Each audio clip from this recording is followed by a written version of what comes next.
Shalom saudara yang terkasih, bertemu kembali dalam program Renungan Harian Shine Official. Mari dukung terus program ini dengan cara menekan tombol subscribe, nyalakan lonceng notifikasi, like, komen, serta share agar banyak jiwa diberkati dan dimenangkan bagi kemuliaan nama Tuhan. Selamat menyaksikan. Salam saudaraku yang terkasih dalam Tuhan Yesus Kristus, senang berjumpa lagi dengan saudara dalam renungan hari ini.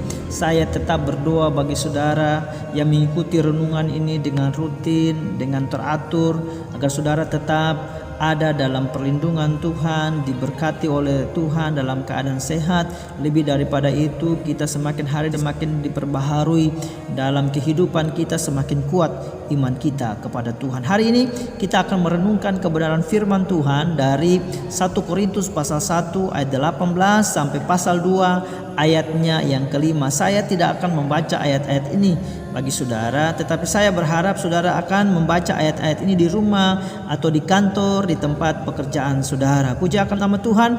Landasan renungan kita hari ini ada pada 1 Korintus pasalnya yang pertama ayat 23 dan 24. Ayat-ayat ini akan saya bacakan buat saudara, tapi lebih dulu mari kita berdoa. Bapa di surga, dalam nama Tuhan Yesus Kristus, terima kasih untuk kebenaran firman-Mu yang datang bagi kami hari ini. Bapa, sebelum kami merenungkan firman Tuhan, memohon pengurapan Roh Kudus atas hamba-Mu, atas umat-Mu, sehingga kami mengerti, memahami kebenaran firman-Mu. Terima kasih Bapa di surga, kami mengucap syukur untuk kebenaran-Mu dalam nama Tuhan Yesus Kristus Tuhan kami. Kami berdoa, haleluya. Amin, amin. Puji akan nama Tuhan saudara. 1 Korintus pasalnya yang pertama ayat 23 sampai ayat yang ke-24.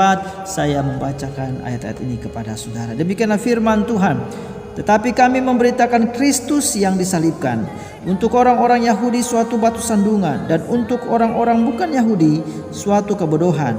Tetapi untuk mereka yang dipanggil, baik orang Yahudi maupun orang bukan Yahudi, Kristus adalah kekuatan Allah dan hikmat Allah. Kristus adalah kekuatan Allah dan hikmat Allah. Itu adalah judul renungan kita hari ini. Saudara yang diberkati oleh Tuhan, mengapa Kristus dikatakan hikmat Allah? Mengapa Kristus yang disalibkan itu dikatakan sebagai hikmat Allah? Yang dimaksudkan di sini bukan hikmat karena perbuatan, namun hikmat Allah menyangkut rencana penyelamatan manusia. Bukan hanya pengetahuannya yang sempurna, namun juga rencananya yang sempurna atas kehidupan umat manusia. Bagi orang Yahudi ini adalah batu sandungan, bagi orang bukan Yahudi adalah satu kebodohan. Orang Yahudi meminta tanda apakah Yesus anak Allah. Saudara, ingatkan saudara kepada pemuka-pemuka agama pada waktu Yesus disalibkan, mereka mengatakan, jika engkau anak Allah, turunlah dari salib itu. Berarti mereka meminta tanda sehingga mereka percaya kepada Tuhan. Allah tidak menginginkan seperti itu. Orang yang bukan Yahudi dalam hikmat mereka bahwa tidak mungkin seseorang dapat mengorbankan dirinya bagi manusia. Mengapa? Karena kecenderungan hikmat manusia adalah egosentris, untuk kepentingan pribadi. Dan jika ada yang mengorbankan dirinya bagi dunia, ini adalah satu kebodohan.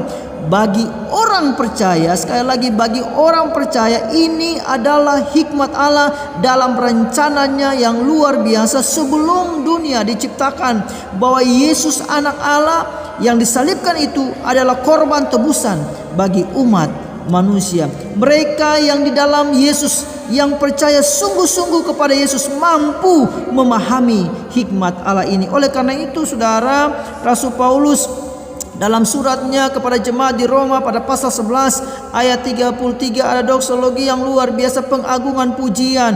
Dia mengatakan hikmat dan pengetahuan Allah sungguh tak terselidiki keputusan-keputusannya, dan sungguh tak terselami jalan-jalannya. Saudaraku yang diberkati oleh Tuhan Yesus Kristus, dalam hikmat dan pengetahuan Allah, sejak dunia belum dijadikan, Dia telah merancangkan salib untuk penebusan saya dan saudara. Betapa luar biasa Tuhan dalam hikmatnya. Sebelum kita tercipta, sebelum dunia dijadikan, Allah sudah merancangkan salib bagi penebusan saya dan saudara. Mengapa? Karena Allah begitu mengasihi kita. Oleh karena itu dalam Yohanes 3 ayat 16 mengatakan, karena begitu besar kasih Allah akan dunia ini, sehingga Ia mengaruniakan anaknya yang tunggal, supaya setiap orang yang percaya kepadanya tidak binasa, melainkan beroleh hidup yang kekal. Sekali lagi, Allah merancangkan sesuatu yang luar biasa bagi saya dan saudara sesuai dengan hikmat-Nya yang tak terbatas. Saudara, mengapa? Yang kedua, mengapa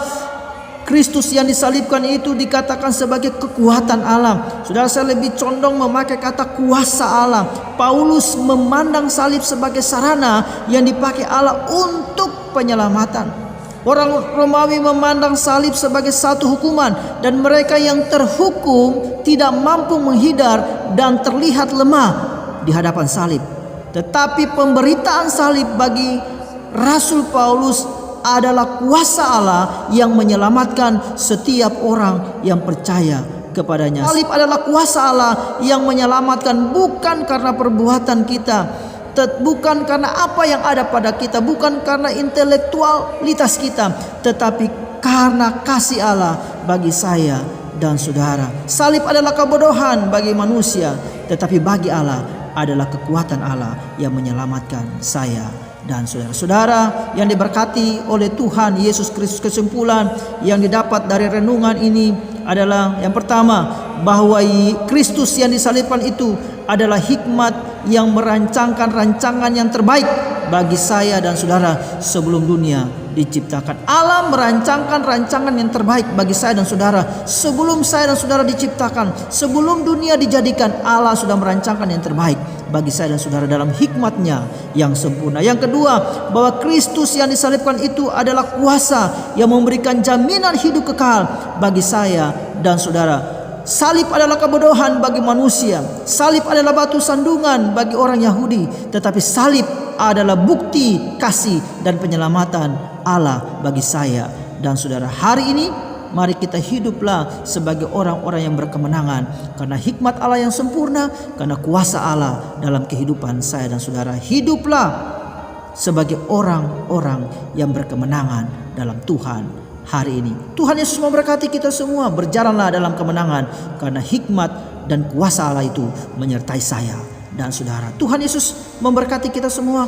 Tundukkan kepala dan saya mau berdoa bagi saudara. Bapa di surga, dalam nama Tuhan Yesus Kristus kami mengucap syukur dalam hikmat-Mu yang sempurna dan luar biasa itu. Engkau sudah merancangkan yang terbaik bagi kami. Karena salib-Mu juga adalah kekuatan dan kuasa bagi kehidupan kami untuk menuntun kehidupan kami sehingga kami mendapat jaminan kehidupan yang kekal. Bapa, hari ini hamba berdoa bagi semua yang mendengarkan renungan ini, memberkati mereka dalam nama Yesus. Tuhan, yang sakit Tuhan sembuhkan, yang dalam masalah pergumulan Tuhan berikan kemenangan dan kekuatan bagi mereka, yang dalam keadaan duka kecewa Tuhan berikan penghiburan, sukacita yang daripada Allah, damai sejahtera daripada Allah turun atas kehidupan mereka. Terima kasih Bapa. Yang bekerja Tuhan memberkati, yang bersekolah, yang kuliah Tuhan memberkati di dalam nama Tuhan Yesus Kristus. Hari ini kami aman dalam perlindungan Tuhan karena Tuhan ada bersama-sama dengan kami. Terpujilah nama-Mu Bapa, di dalam nama Tuhan Yesus Kristus Tuhan kami berdoa. Haleluya, haleluya, amin. Puji Tuhan. Tuhan Yesus memberkati kita semua. Berjalanlah dalam kemenangan Tuhan karena Tuhan ada bersama-sama dengan kita. Saya memberikan himbauan bagi saudara agar tetap menjaga kesehatan saudara dan menjaga iman saudara tetap kuat kepada Tuhan. Haleluya, amin. Kita telah menyaksikan renungan harian dari Shine Official. Tuhan Yesus memberkati.